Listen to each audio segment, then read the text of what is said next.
مخزن ادب اردو لازمی کا جدید نصاب ترمیم شدہ اشاعت 2019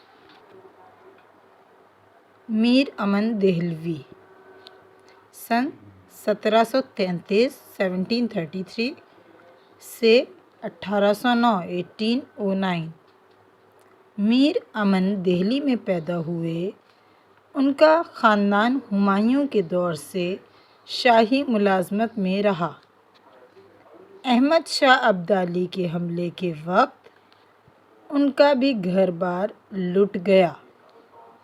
میر امن عظیم آباد پٹنہ سے ہوتے ہوئے کلکتہ پہنچے اور میر بہادر علی حسینی کے توسط سے ان کے تعلق سے ڈاکٹر گلکرسٹ سے ان کی ملاقات ہوئی، جنہوں نے فورٹ ولیم کالج کے شعبۂ تصنیف و تالیف میں ان کو ملازم رکھ لیا۔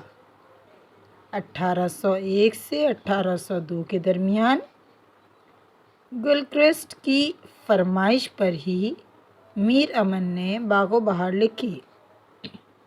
باغ و بہار اپنی ہیئت کے اعتبار سے ایک داستان ہے۔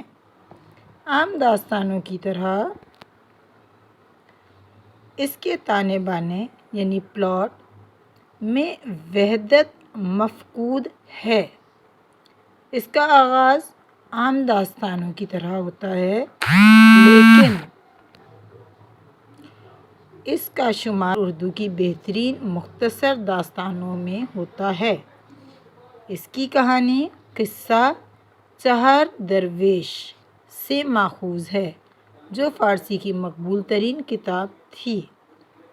باغ و بہار اپنے طرز ادا، زبان کی سلاست، محاوروں کے برمحل استعمال اور کردار نگاری کے اعتبار سے 19ویں صدی کی ایک ایسی تصنیف ہے جس نے قدیم و جدید کے درمیان ایک سنگ میل کی حیثیت حاصل کر لی ہے۔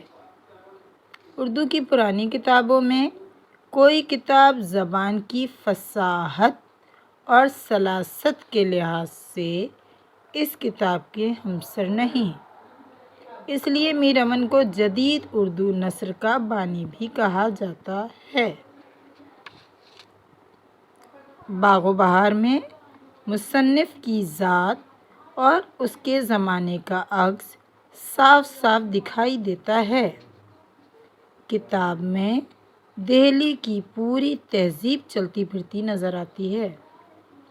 داستان ہونے کے باوجود اس میں جو ماحول پیش کیا گیا ہے وہ محض افسانوی نہیں بلکہ حقیقت کے قریب تر ہے۔ محاورے و روزمرہ کا استعمال بڑا برمحل ہے۔ الفاظ و محاورات کا استعمال کرداروں کی مناسبت سے کیا گیا ہے۔ دقیق و غیر فصیح الفاظ سے عمدہ گریز کیا ہے۔ یہ تمام اوصاف اس کو جدید نثر بنا دیتے ہیں۔